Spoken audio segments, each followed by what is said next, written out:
Dice la palabra del Señor en Lucas capítulo 18, versículo 1.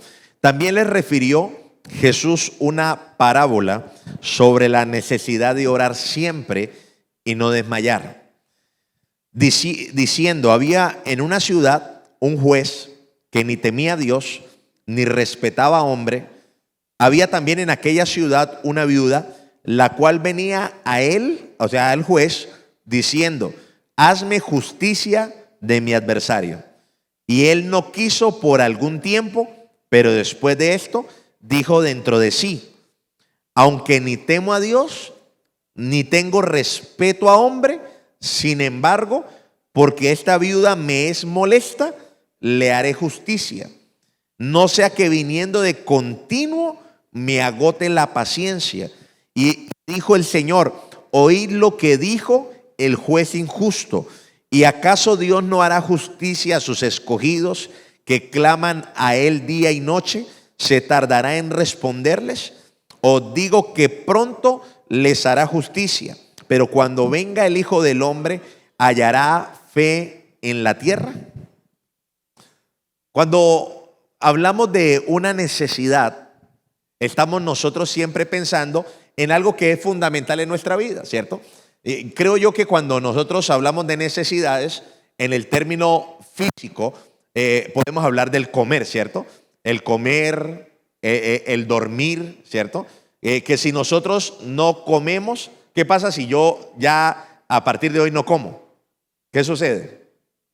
En algún momento me muero, ¿cierto? O si yo no duermo también, y voy a vivir en vela de aquí hasta que se me ocurra, en algún momento me muero, ¿cierto? Porque son cosas que son necesidades o son cosas que son necesarias. Ahora, la oración es una necesidad y es una necesidad espiritual. O sea que si yo no oro, ¿qué le pasa a mi vida espiritual? Me muero espiritualmente. O sea, la oración es una necesidad. Y esta parábola que acabamos de leer deja ver Jesús la necesidad de la oración. Mire, si hay algo que le está pasando a la iglesia de hoy, a la iglesia, yo creo que yo he estado en dos etapas de la iglesia. ¿Sí? He estado en la iglesia hace 25 años, 30 años, cuando uno llegaba a la iglesia y encontraba a los hermanos en la iglesia antes de empezar el culto arrodillados orando. Y usted los encontraba orando, ahora usted los encuentra comiendo empanada, los encuentra usted mascando chicle, echando el último el chisme de moda, pero no los encontraba orando.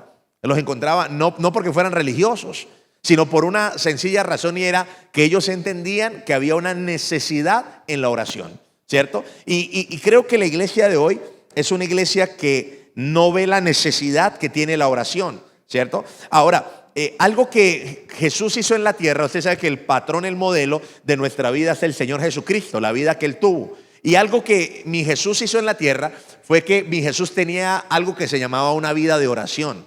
Él dice en la escritura que él se apartaba a lugares solos y oraba, que a veces lo buscaban los discípulos y no lo encontraban, porque estaba orando, estaba teniendo su vida de oración. Por eso la dinámica espiritual que tenía, por eso la capacidad espiritual que tenía, porque tenía una vida de oración. Muchos van a decir: es que Jesús era Dios. Sí, pero también era un hombre como usted y como yo, que necesariamente tenía que orar.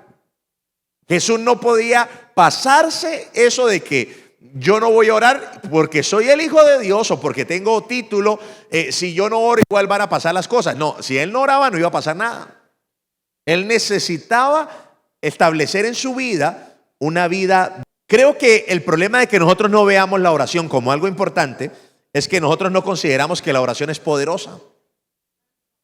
Pero un hombre de Dios lo dice de esta manera, y es: ningún hombre será más grande que su vida de oración. Nadie va a ser más grande que su vida de oración.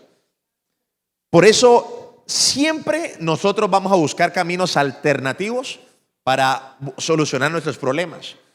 Pero vamos a llegarnos a encontrar con algo, y es que por más esfuerzo, sabiduría, conocimiento, dinero, lo que usted quiera tener, saber, entender, usted va a encontrarse frente a alguna circunstancia que requiere que usted ore.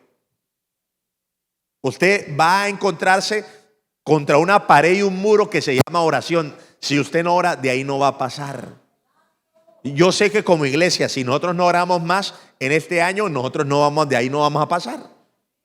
Necesitamos orar, ¿cierto? ¿Por qué? Porque la visión de Dios y la expectativa de Dios no es tener la iglesia que tenemos hoy. La expectativa de Dios y la visión de Dios es tener una iglesia de 42,000 personas. Entonces, si nosotros no oramos, no va a pasar nada.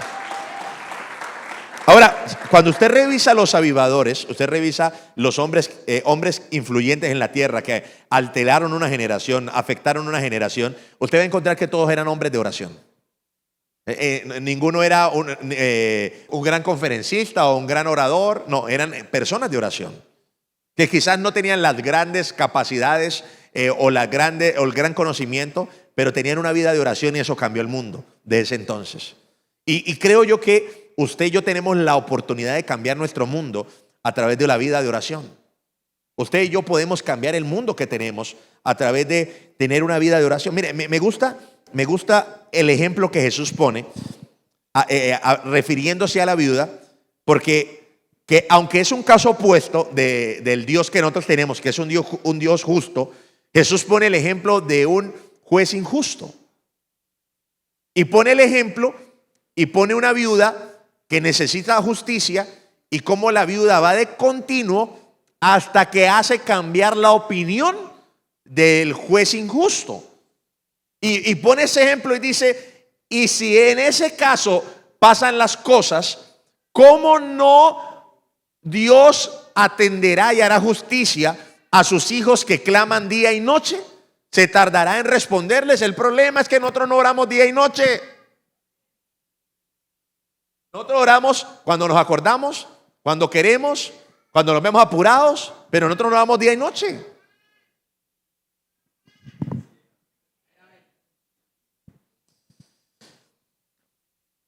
Mire, la diferencia a la historia es que este Dios es justo, pero nosotros no tenemos el carácter de la viuda para ir continuamente a pedir. No tenemos ese carácter para cambiar el mundo, para cambiar nuestro mundo. Ahora, le voy a dar algunas razones por qué la iglesia ha removido la oración. Número uno, la primera razón es que nosotros no creemos en la justicia de Dios. Nosotros no creemos en la justicia de Dios, aunque digamos que Dios es justo. Escúcheme, ¿por qué? Porque nosotros no confiamos, escúcheme, que Dios va a tener el control de las circunstancias, sino que yo las quiero tener. ¿Qué hace usted cuando ora o qué hago yo cuando oro? Yo le entrego la circunstancia al Señor. Eso es como, le voy a poner un ejemplo, eso es como, no se compara, pero le voy a poner un ejemplo sencillo. Quizás yo tengo una licuadora y cuando la licuadora se daña, pues yo la tengo que llevar a donde alguien que sabe arreglarla. Y él me va a dar un diagnóstico, me va a decir qué necesita y él la va a arreglar. Pero imagínense que yo lleve la licuadora y yo me meta con el señor del taller también a arreglarla. Y le diga al señor, no le ponga esto, no haga esto. O sea, eso hacemos con Dios. Le llevamos el problema, le llevamos la circunstancia, pero intervenimos nosotros porque no creemos de que Dios va a tener el control de las cosas. Bueno, eso me pasa a mí, no sé si a usted le pasa a usted. Queremos meter la mano, queremos ayudar a Dios porque no confiamos en la justicia de Dios. Creemos que somos más buenos que Dios. Creemos que podemos tomar mejores decisiones que Dios. ¿Y por qué removemos la oración? Entonces ya decidimos mejor no orar. Decidimos mejor arreglar las cosas nosotros por nuestra propia cuenta. ¿Usted ha hecho el intento de tomar una circunstancia y orar por ella un año completo? Empezamos el lunes, seguimos el martes, el miércoles ya nos cansamos, el jueves ya no seguimos orando, el jueves ya no volvemos a orar. Así como las dietas. Empezamos el lunes y el viernes ya renunciamos. Eso hacemos, ¿cierto? Lo mismo nos pasa en la oración. No creemos en la justicia de Dios.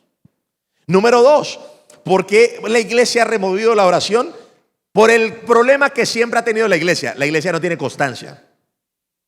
Si la iglesia tuviera constancia, ya hubiera conquistado el mundo. Mire, le voy a contar algo. La religión del Islam, aunque nosotros no somos una religión, pero la religión del Islam es una religión más nueva que el cristianismo. Nació después del cristianismo. Y le digo una cosa, sí, y le digo una cosa, ya barrió con un poco de mundos y va por otros. Ahora, usted revisa a cada integrante de esa religión y todos son disciplinados. Todos son constantes. Ellos, escúcheme, en el día tienen que hacer 5 invocaciones diarias donde ellos dicen Alá es Dios y Mohammed su profeta, y eso las hacen a la hora que es. Eso no es que era a las 12 y la hice a las 3 de la tarde, no. Ellos a la hora que las hacen. Y por eso es que están conquistando el mundo. Por eso ustedes vieron el mundial. Y tienen plata y tienen mensaje. ¿Por qué? Porque son constantes. Eso que usted vio en el mundial lo construyeron hace unos añitos nada más, porque no existía nada. Hicieron estadios, hicieron carreteras, hicieron ciudades, construyeron todo. ¿Sabe dónde sacan eso? De la constancia que tienen al Dios que ellos adoran. Porque mientras usted no sea constante y yo no sea constante, nosotros no vamos a tener nunca nada. Pero cuando nosotros nos convertimos en personas constantes, verdaderamente vamos a ver la mano del Señor. Amén. No tenemos constancia. Y la Biblia habla de día y noche. Josué habla acerca de la bendición, Josué 1, de meditar de día y de noche, hablando de meditar en la palabra también. O sea, se requiere y se necesita constancia. Por eso la iglesia mejor removió la oración. La removió. Ahora, le voy a decir una cosa. La oración es lo más poderoso, pero lo que más le fastidia a nuestra carne. Mire, usted puede ver televisión un montón de horas. Puede comer 10 veces al día. Puede pasear. Puede pintar. Pero cuando usted se arrodilla ahora, a los 5 minutos ya no quiere seguir orando. No sea mentiroso, eso nos pasa a todos. Pero es la carne que no quiere que yo ore. Porque donde el diablo, donde usted ore después del minuto 20, usted le perdió al diablo y el diablo ya no tiene poder sobre usted. Y la carne ya no tiene poder sobre su vida. Entonces Satanás sabe que si usted pasa la barrera del minuto 20, en ese momento que usted pasó la barrera del minuto 20, ya la carne no tiene incidencia en usted, ni el diablo tiene incidencia en usted. Pero en el minuto 5 el diablo le está lanzando dardos. ¿Cuáles son los dardos que le lanza? Los llama a todo el mundo. Se encierra usted ahora y empiezan a tocarle la puerta. ¿Se acuerda usted de todo? Usted se arrodilla a orar y cierra los ojos y empiezan a venir los pensamientos. De lo que usted no acordaba, se acuerda cuando está orando. Nos pasa a todos, porque es que el diablo lo que no quiere, escúcheme, lo que el diablo no quiere es que usted y yo oremos. Es lo que el diablo no quiere. Porque cuando usted salga de la oración, usted sale hecho un tigre. Pero si sale a los 5 minutos, sale siendo un gatico. Número 3. ¿Por qué la iglesia ha removido la oración? Porque la fe está desapareciendo en la tierra. La vida de la fe está desapareciendo en la tierra. Mire, y si no hay fe, no va a haber oración. Porque nosotros vamos a orar porque creemos. Pero si no hay fe, hoy la gente es más incrédula que antes. Hoy hay más incredulidad en la gente. ¿Por qué? Porque la gente se ha llenado de conocimiento caído. Porque quizás la generación que hoy tenemos tiene, y eso no es pecado y eso no es malo, aclaro, pero tiene mayor posibilidad de estudiar y de prepararse. Pero con los mismos argumentos se aleja de la vida de la fe. Por eso no hay fe hoy en la tierra. La gente cree que con lo que sabe va a resolver las cosas. Libro de Isaías, capítulo 56, versículo 7. Yo lo llevaré a Panaca. ¿A mi santo qué? Y lo recrearé en mi casa de oración. Sus holocaustos, sus sacrificios serán aceptos sobre mi altar, porque mi casa será llamada casa de diversión, casa de... Ayúdeme, ¿casa de qué? Oración. ¿Para quién? ¿Para quién? Mire, cuando la Biblia habla acerca del monte, se refiere a la presencia de Dios. Ahora, el lugar donde las personas pueden disfrutar de la presencia de Dios es en su casa, en la casa de Dios. Pero la condición es que la iglesia sea una iglesia de oración. Ahora, escúcheme. Si no hay oración en la iglesia es para la gente. Vuelvo a repetir eso. Si no hay oración en la iglesia es para los hombres y no para Dios. Este templo no es para usted, así usted se sienta cómodo. Este templo es para que Dios se venga y se pose aquí y nosotros vengamos a ver a Dios, vengamos a recibir de Dios. Entonces, ¿cuál es el factor diferenciador? En que esta casa tiene que ser llamada una casa de oración. O sea, en esta casa hay que orar. Y usted viene a orar. Para hablar por WhatsApp, usted puede hablar ya en su casa. Para saberse las historietas, usted las puede saber en su casa o las puede saber allá en la calle. Pero aquí usted tiene que venir a orar. Ahora, dice otra cosa bien especial. Es que en esa casa debe haber sacrificio en el altar. Debe haber sacrificio en el altar. Ahora, escúcheme. Eso se refiere a la alabanza. Y ahora otra cosa que dice, y dice que deben haber holocaustos y sacrificios aceptos. Ahora, el único sacrificio acepto que Dios reconoce es el sacrificio de mi yo, de mi vida. Por eso, si yo no vengo a la iglesia y no oro, entonces yo estoy teniendo un problema y es que yo no me estoy sacrificando. En el antiguo pacto se pedían animales sacrificados. En el nuevo pacto el sacrificio soy yo. Usted tiene que salir de aquí cocinado. Mire, uno no viene a la iglesia para salir vivo, uno viene a la iglesia para salir muerto. Se le muera el orgullo, se le mueran las malas pasiones, se le muera a uno todo lo que no sirve. Para eso uno viene a la iglesia y a la casa del Señor. Amén. Entonces tiene que haber un sacrificio en la casa de Dios. 2023 usted va a ver que esto que se llama iglesia va a ser una iglesia de oración, de más oración, de búsqueda del rostro del Señor desde la mañana hasta donde usted más quiera. Pero le quiero decir algo bien importante, y eso va a ser sacrificio tras sacrificio, tan sacrificio, tan sacrificio, y nosotros vamos a ver a Dios aquí metido en la iglesia. Yo quiero venir a una iglesia donde Dios esté. Yo no quiero venir a una iglesia donde Dios no esté. Usted lo puede ver en la calle. Para venirme a encontrar con usted me encuentro en la calle. Pero para venir acá a la iglesia yo quiero venir a ver a Dios. Y yo quiero que usted venga con la misma expectativa. Dios tiene que estar acá y ponga esa demanda en este lugar. Dios debe estar en este lugar. Amén. Libro de Hebreos capítulo 4 versículo 16 dice lo siguiente. Dice: acerquémonos pues confiadamente al trono de la gracia para alcanzar misericordia y hallar gracia para el oportuno socorro. Mire, toda persona que ha nacido de nuevo puede entrar en la dimensión de la oración. Quizás usted antes no podía entrar, pero ahora usted se puede acercar confiadamente y puede entrar en la dimensión de la... Mire, la oración es un lugar, no es una acción. Por eso nos cuesta trabajo entrar. Pero para quienes han orado y han pasado la barrera de la oración, cuando usted pasa la barrera de la oración, usted entra a un lugar del que no se quiere salir. Cuando usted pasa la barrera. Por eso la Biblia lo dice de esta manera: entrad por sus puertas con acción de gracias, por sus atrios por alabanza. Hay un lugar, se llama el trono de la gracia. Y en el trono de la gracia yo entro en la oración. Y escúcheme, en esa dimensión de la oración se alcanzan dos cosas bien importantes. Número uno, la misericordia. Diga conmigo: la misericordia. Mi Biblia dice que yo alcanzo misericordia. No dice que la misericordia me alcanza a mí.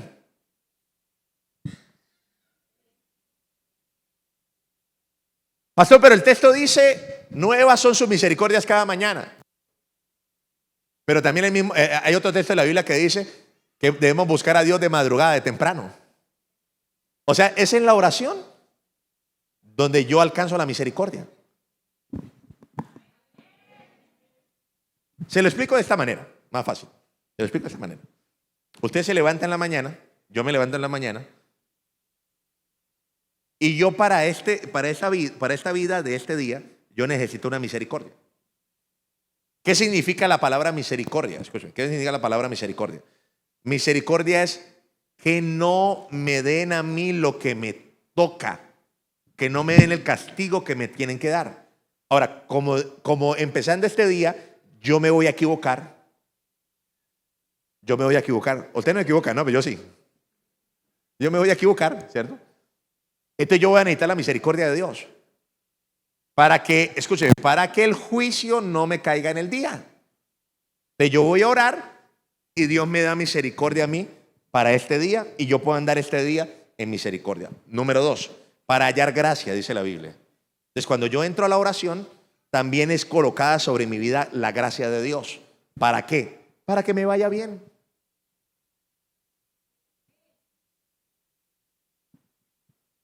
Me decía alguien hace unos días, me decía alguien, hasta ahora entendí que siempre que yo empiezo el año, no lo consagro para Dios y por eso me va así. Usted tiene que consagrarlo primero a Dios.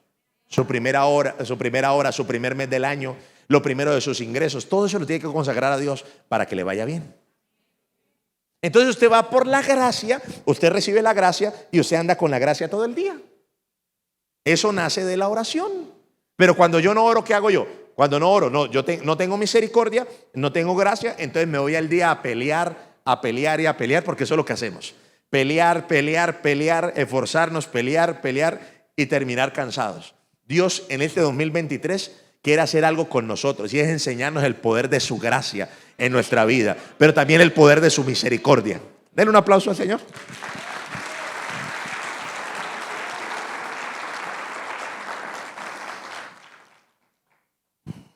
Diga conmigo, el poder de la oración. ¿Cuál es el poder de la oración? Número 1, la oración desarrolla la vida del espíritu. Nunca podemos tener vida espiritual si no oramos. Ese es el fundamento. Libro de los Hechos, capítulo 4, versículo 31. Después de esta oración, el lugar donde estaban reunidos tembló. Y todos fueron llenos del Espíritu Santo.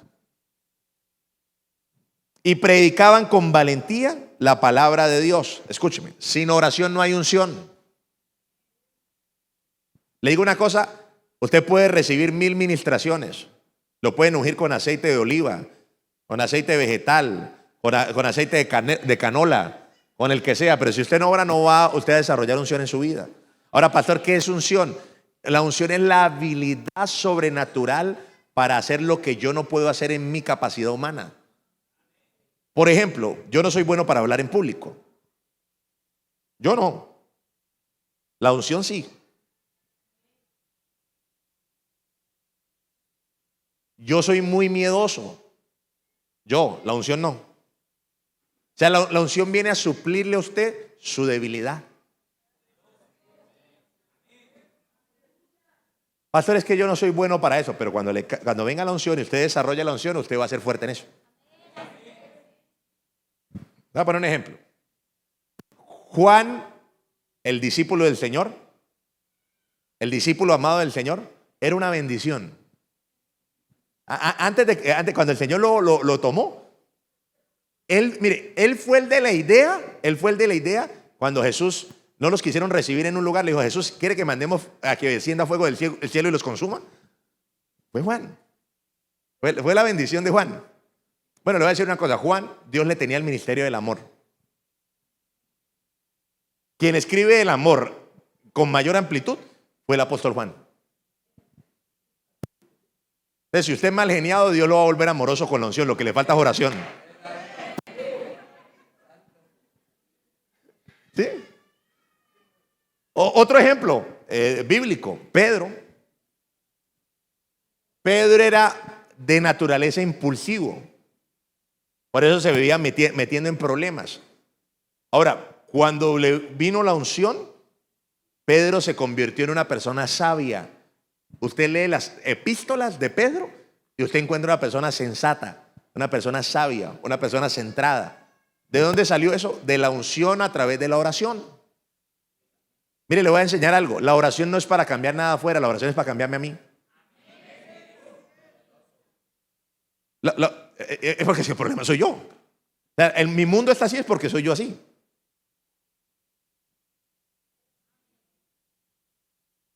Amén. Mi matrimonio está así porque yo soy así. Mi ministerio está así porque yo soy así. La oración, ¿sabe qué es? Yo la llamo la caja de la transformación. Cuando uno entra a orar, uno puede llegar a pedir. Usted puede, mire, cuando usted va a orar, usted no tiene límite para pedir. Usted puede pedir hasta que a Cristiano Ronaldo lo transfieran al Bucaramanga. Sí, se puede pedir lo que quiera. Pero lo que usted no sabe es que en el cuarto de la oración, Dios lo está cambiando a uno. Lo está transformando a uno. Y quizás eso es lo que mi carne no quiere, lo que el diablo no quiere que suceda. Pastor, es que yo estoy yendo al psicólogo para cambiar. No pierda la plata. Metas a orar, encierre. Mire, compre un candado de esos yales, esos grandes. Le dice a su mujer que le ponga el candado fuera de la puerta y le bota la llave y le dice: hasta que no cambie no me saque de acá. Le aseguro una cosa: Dios nos cambia a través de la oración. Yo no sé si usted quiere cambiar. A mí me falta todavía mucho. Me falta bastante oración para que Dios cambie mi vida y mi corazón. Número 2, ¿qué hace la oración, o cuál es el poder de la oración? La oración doblega mi carne. Mateo 26, versículo 41. Velad y orad para que no entréis ¿en qué? Para que no entre yo ¿en dónde? O sea, o yo puedo entrar a orar o puedo entrar a la tentación. Yo tengo que escoger a cuál de las dos voy a entrar. Pastor, es que el diablo me está tentando. Porque usted, escuche, porque usted no está orando. Pastor, es que ella es 90, 60, no. Y yo estoy que me caigo allá. Está que cae allá es porque no ora. Usted te va a entrar a la tentación, y cuando uno entra a la tentación, el diablo se lo traga. Pero si yo me meto en la oración, yo me salgo de la tentación y me encuentro a Dios, que es mejor que cualquier otra cosa. Era tan bueno Dios que Moisés se iba y duraba 40 días por allá con Dios y no regresaba. Y gracias a Dios no había WhatsApp para que la mujer le escribiera: oiga, Moisés, ¿por qué no ha bajado? Y allá viendo la gloria de Dios y todo. Mire, la tentación viene de la carne, y lo único que puede someter la carne es la vida del espíritu. Y mire, escúcheme, dice: el espíritu a la verdad está dispuesto. O sea, la disposición de una persona nace de su vida espiritual. Cuando una persona no está dispuesta, lo que le falta es oración. Es que no quiero ir más a la iglesia. Falta de oración.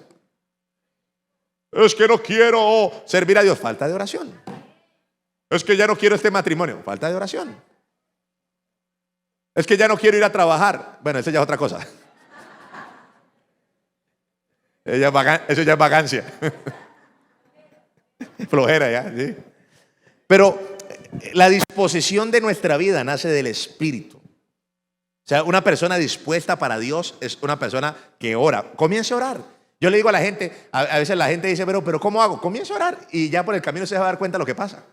Y uno comienza a orar y Dios empieza a cambiarlo a uno. Y comienza a colocar disposición en la vida de uno como persona. Porque la carne siempre va a ser débil ante el pecado. Si la carne va a ser ante la adversidad, ante la influencia del mundo. Y tenemos que reconocer una cosa. Mire, vivimos en un siglo donde es muy fácil vivir en la carne. Diciembre, por ejemplo, le aseguro que usted no salió nada espiritual. Hechos 28:8. Y aconteció que el padre de Publio, no le va a poner ese nombre a su hijo, ¿no? Publio, bueno, con ese nombre que nos enferma, ¿no? Estaba en cama, enfermo de fiebre y de diarrea, para que usted pueda entender un poco mejor.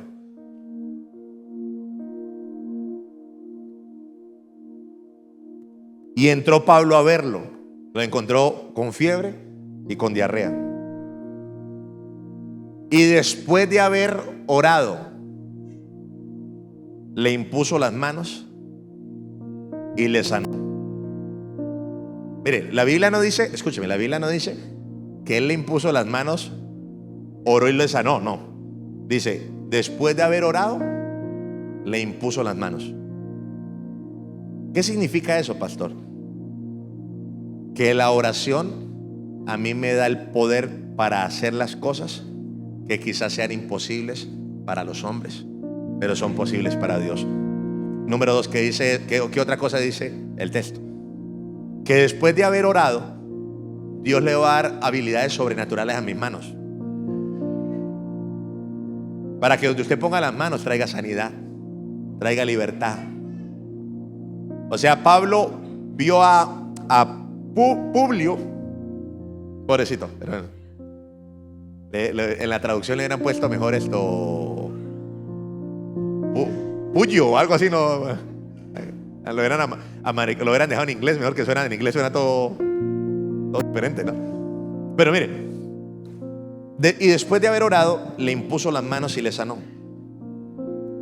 Pablo entró, lo vio en su condición y hizo una oración.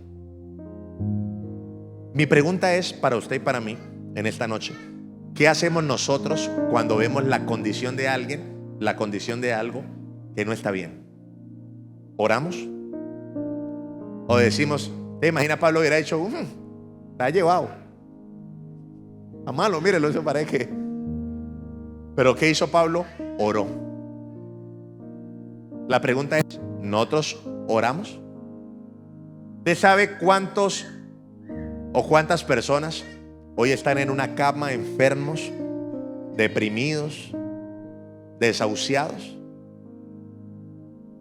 Y está esperando que alguien de ustedes o yo entremos, oremos, le impongamos las manos y lo sanemos.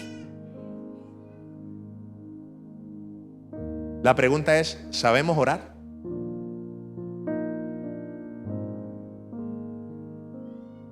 Porque la oración va a cambiar este año y va a cambiar todo lo que está frente a nosotros.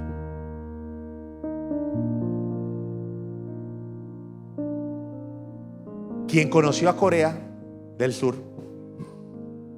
nunca se imaginará lo que Dios hizo a través de la oración. Todas las iglesias de Corea, todas, averígüelo, no, eso no es historia mía.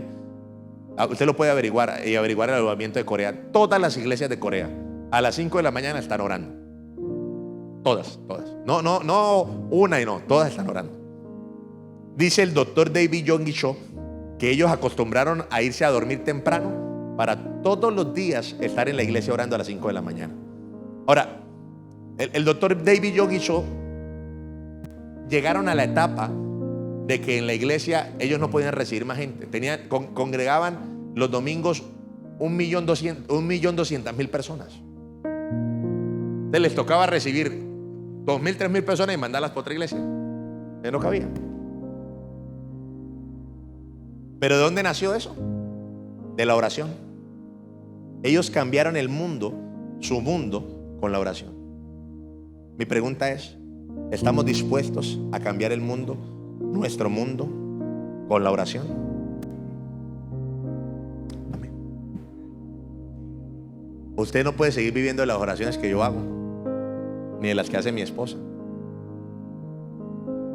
Usted tiene que orar, usted también.